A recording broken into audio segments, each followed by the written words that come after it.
आज मैं आपकी मुलाकात क्रिश्चियन कम्युनिटी से ताल्लुक़ रखने वाले एक ऐसे शख्स से करवाऊंगी जो इंसानियत की खिदमत करते हैं। मेरे पीछे आप एक रिक्शा देख सकते हैं। इस रिक्शे में लिखा हुआ है कि बाइबल में लिखा है एक दूसरे की मदद करें। जिन लोगों के पास किराया देने के लिए पैसे नहीं, वो खामोशी से रिक्शे में बैठ जाएं। मेरे वालिद साहब की डेथ हुई थी सर्विस हॉस्पिटल की इमरजेंसी में। उन्होंने मुझे धदकार कर झड़का और कहा कि ये आप लोगों के लिए नहीं है, ये चले जाएं। ये देखता हूँ कि मैंने क्या करना है। मैं ये नहीं देखता कि इसके पास कितने हैं, बल्कि ये देखता हूँ कि मैंने जो तोड़ा उठाया है उसे मैंने पूरा करना। मैंने किसी की जेब नहीं देखनी। मैंने दुआ की कि जब भी खुदा मुझे कोई कन्वेंस देगा, मैं ऐसे लोगों के काम आऊँगा जो यहाँ से धुदकारे गए। अंदर ये इंसानियत ने जन्म लिया कि मेरे जैसे और पता नहीं कितने यहाँ से गए हों। लोग मुर्दों को कंधा देना अफसल बात समझते, ये सवाब का काम। लेकिन मैं समझता हूँ अगर जिंदा को सहारा दिया जाए तो उसके चंद लम्हे जो है, वो चंद दिन जो है उसके अच्छे गुजर सकते हैं।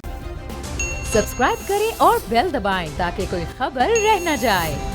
अस्सलाम वालेकुम, आप देख रहे हैं बोल न्यूज़। मैं हूं वजीह नजम। आज मैं आपकी मुलाकात क्रिश्चियन कम्युनिटी से ताल्लुक़ रखने वाले एक ऐसे शख्स से करवाऊंगी जो इंसानियत की खिदमत करते हैं। मेरे पीछे आप एक रिक्शा देख सकते हैं। इस रिक्शे में लिखा हुआ है कि बाइबल में लिखा है एक दूसरे की मदद करें। जिन लोगों के पास किराया देने के लिए पैसे नहीं, वो खामोशी से रिक्शे में बैठ जाएँ। मंजिल में हम पहुंचाएंगे, यानी कि जितने भी लोग जो किराया अफोर्ड नहीं करते ही उनको उनकी मंजिल तक पहुंचाते हैं। इसके साथ साथ सड़क पे जितने भी लोग इनको नज़र आते हैं जो अपने दुरुस्त हुलिये में मौजूद नहीं होते, उनके लिबास ठीक नहीं होता, नहाए नहीं हुए होते, नेल्स नहीं कट हुए होते, ये उनकी मदद करते हैं। उनकी सफाई का ख़ास ख्याल रखते हैं। खुद जाते हैं अपनी टीम के साथ, उनको नहलाते धुलाते हैं, उनको साफ़ सुथरे कपड़े भी पहनाते हैं और उनकी नेल्स कटिंग वगैरह भी खुद करते हैं। इनसे बात करते हैं और जानते हैं कि ये नेक अमल कब से कर रहे हैं और ये करने का इनको क्या फ़ायदा है। अस्सलाम वालेकुम सर, क्या नाम है आपका?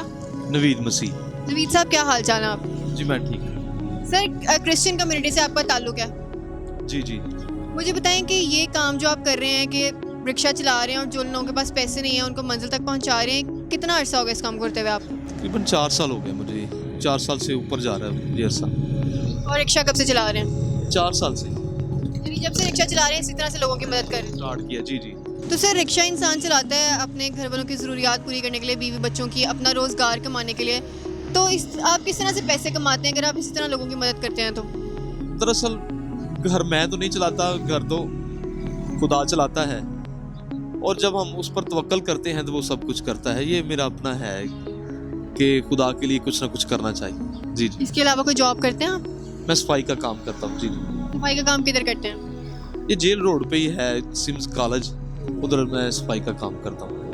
अच्छा, मुझे बताइएगा कि रोज़ाना के आपको कितने ऐसे लोग मिल जाते हैं जो रिक्शे में बैठते हैं, उनके पास पैसे नहीं होते हैं और आप उन्हें मंजिल तक पहुंचाते हैं? ये सिलसिला होता कैसे है? जिन लोगों की ज़रूरत होती है उनके पास मैं ज़रूर पहुंचता हूं। जितने लोग मेरे सामने आ जाएं, मैं ज़रूर ही उनके काम आने की कोशिश करता हूं।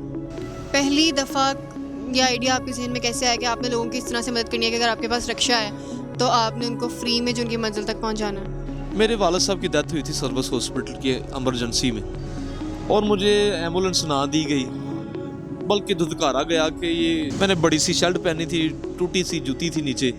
मैं अंदर गया, मैंने कहा जी मैं अपने बाप की डेड बॉडी को घर लेकर जाना है, मुझे एम्बुलेंस दे दें। और उन्होंने मुझे धदकार कर झड़का और कहा कि ये आप लोगों के लिए नहीं है, ये चले जाएं, ये प्रोटोकॉल के लिए। मैं क्या, प्रोटोकॉल क्या होती है? उन्होंने कहा ये बड़े लोगों के लिए है, आप जैसे लोगों के लिए नहीं है, यहाँ से चले जाएं। और मुझे याद है वो दिन, वो लम्हे, रोता रहा वहाँ पर। मैंने रिक्वेस्ट भी की कि मेरे पास पैसे नहीं है, आप ऐसा ना करें, लेकिन उन्होंने कहा जी ये आपके लिए नहीं हो सकता, आप यहाँ से चले जाएं। और मुझे कमरे से बाहर निकाल दिया और मैं काफ़ी देर बाहर आकर रोता रहा। और मेरे अंदर ये इंसानियत ने जन्म लिया कि मेरे जैसे और पता नहीं कितने यहाँ से गए हों। मैंने दुआ की कि जब भी खुदा मुझे कोई कन्वेंस देगा, मैं ऐसे लोगों के काम आऊँगा जो यहाँ से धुदकारे गए, जो इस कमरे से निकाले गए, ताकि मैं उनके काम आ सकूँ। और खुदा ने मुझे ये छोटा सा रिक्शा दिया, जितने कोई मेरी औकात है उसके मुताबिक मैंने इसी पे ही काम शुरू कर दिया। और जब रोडों पर मैंने देखा कि बेसहारा लोग जो ऐसे होते हैं, पहले ड्राइवर नहीं था मैं, और जब उनको मैंने देखा है और उनके लिए भी अपने दिल में मैंने दर्द रखा कि मैं इनके लिए भी कुछ ना कुछ करूंगा। और पिछले काफ़ी अरसा से मैं उनके नाखून काटता हूँ, कईयों के ज़ख्म होते हैं, ज़ख्म साफ़ करता हूँ। तो ये सिलसिला मेरी ज़िंदगी के साथ जुड़ा हुआ है। अगर हम रिक्शा चलाने की बात करें तो रोज़ाना आप कितने ऐसे लोग आपके पास पहुंचते हैं या आपको मिलते हैं, आपके साथ रिक्शे में बैठे जाते हैं जो किराया अफोर्ड नहीं करते? कुछ ऐसे भी लोग होते होंगे जो अफोर्ड भी करते होंगे लेकिन कह देते होंगे नहीं हम अफोर्ड नहीं कर रहे, पीछे देख के फ़ायदा उठाते होंगे। ये देखता हूँ कि मैंने क्या करना है, मैं ये नहीं देखता कि इसके पास कितने हैं, बल्कि ये देखता हूँ कि मैंने जो तोड़ा उठाया है उसे मैंने पूरा करना है। मैंने किसी की जेब नहीं देखनी। कई दफ़ा ऐसा हुआ है कि दोस्त ऐसे बैठे हैं जो आजमाने के लिए कि पता नहीं इसने ऐसे किया है, लेकिन बाद में जब उतरे हैं तो वो मुझे पैसे देकर उतरे हैं। कितने बजे सुबह आप रिक्शा चलाना शुरू करते हैं और वापस घर कितने बजे जाते हैं? यहाँ से आप एक और जॉब भी कर रहे हैं साथ साथ, तो तकरीबन मैं इसे 8 घंटे तकरीबन चलाता हूँ। 2 बजे से शाम 8 बजे तक इतना टाइम देता हूँ। 8 से ऊपर भी चला जाता, 8 घंटे मैंने पूरे करने हैं। ठीक है, आपने बताया कि इसकी ये रिक्शा शुरू करने की वजह आपके वालिद साहब थे कि उनको एम्बुलेंस नहीं मिली। तो जो सड़क पे बेसहारा लोग हैं जिनके आप कपड़े चेंज करवाते हैं, जिनकी सफाई का आप खास ख्याल रखते हैं, उसके पीछे क्या स्टोरी है? कभी किसी ऐसे बंदे को आपने देखा था जो बेसहारा था, उसको मदद की ज़रूरत थी, तो आपने सोचा कि आप इस तरह से लोगों की मदद करेंगे? लोग मुर्दों को कंधा देना अफसल बात समझते हैं, ये सवाब का काम, लेकिन मैं समझता हूँ अगर जिंदा को सहारा दिया जाए तो उसके चंद लम्हे जो है, वो चंद दिन जो है उसके अच्छे गुजर सकते हैं। जो जिंदा है उसको हम उठाएं ना, और जो मर गया है उसे अपने सवाब की खातर, अपनी लालच की खातर उसे उठाएं। जब मैंने ये देखा तो मेरे अंदर तड़प इनके लिए हुई कि क्यों ना मैं इनके काम आऊँ। पहला शख्स जिसको आपने सड़क से उठाया था और उसके कपड़े चेंज करवाए हों, नाखून काटे हों, उसकी सफाई का आपने ख्याल रखा, खुद कौन था, याद है आपको? एक बुजुर्ग आदमी थे, उनके पास कपड़े नहीं थे और मेरे पास इतने वसाइल नहीं थे कि मैं उनको कुछ दे सकता। तो मैंने देखा कि उनके जो जिस्म है वो नंगा है, मैंने अपनी शर्ट उतार के उन्हें दे दी। एक रज़ाई घर से लेकर आया और वो रज़ाई भी उसे दे दी। तो इसी सिलसिले में मुझे ये अच्छा लगा,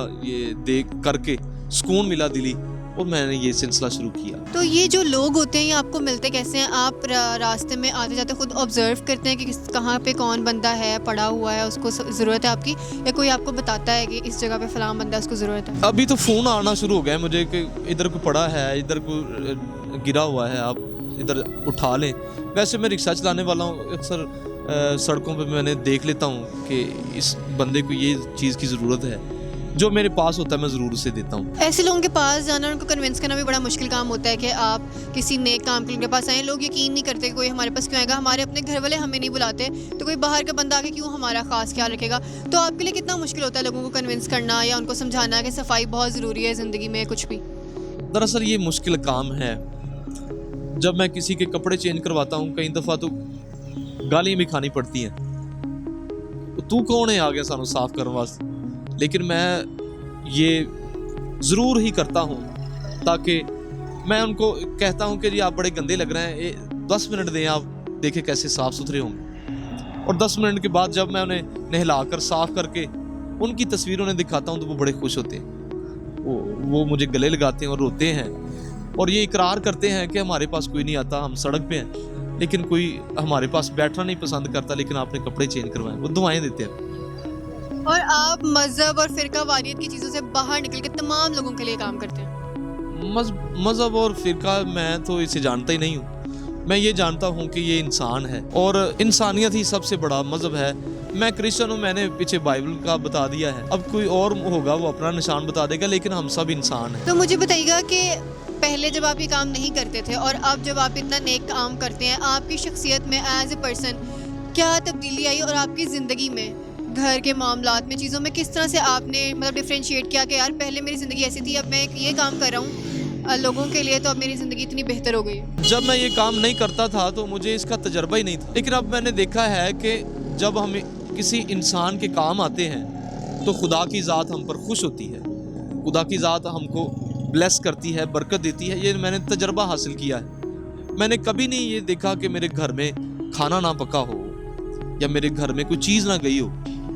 ये मैं ईमान रखता हूँ कि जब हम ऐसे लोगों को उठाएंगे, ऐसे लोगों के पास खाना लेकर जाएंगे तो खुदा हमें भी खिलाएगा। ये मेरा तजर्बा होता है, हर रोज़ मैं ये करता हूँ। मैंने शुरू किया, मैं अकेला था, अब मेरी मिसेज़ भी मेरा साथ देती हैं और तकरीबन 8 लड़के भी हैं जो मुख्तलिफ मेरे काम में साथ देते हैं। अगर किसी के कोई अजीज़ो अकारब बीमार हो, उन्होंने अस्पताल जाना हो या एम्बुलेंस ना मिल रही हो, कोई टैक्सी ना मिल रही हो, तो क्या वो लोग आपसे रब्ता कर सकते हैं या करते हैं कि हमें इस जगह पे जाना है, आप हमें पहुंचा दें, पैसे दे के भी या बगैर पैसों के? जी, मैं जहाँ तक मुझसे हो सकता है, अगर मेरी अरेंज में है तो मैं ज़रूर उनके काम आता हूँ। और मुझे भी अच्छा लगता है कि जब कोई मुझे फ़ोन करके कहे कि हमने हॉस्पिटल जाना है, मैं जल्दी से तैयार होकर वहाँ जाता हूँ। बिल्कुल ठीक है। जाते जाते आप हमारे देखने वालों को क्या पैगाम देना चाहेंगे? मैं सबको ये पैगाम देना चाहूँगा कि अपने पर नहीं दूसरों पर भी गौर करें, और मेहरबानी फरमाकर अगर जितने लोग मेरी वीडियो देखें, और ज़्यादा नवीद मसीह के नाम पर फेसबुक है वहाँ देखते हैं, तो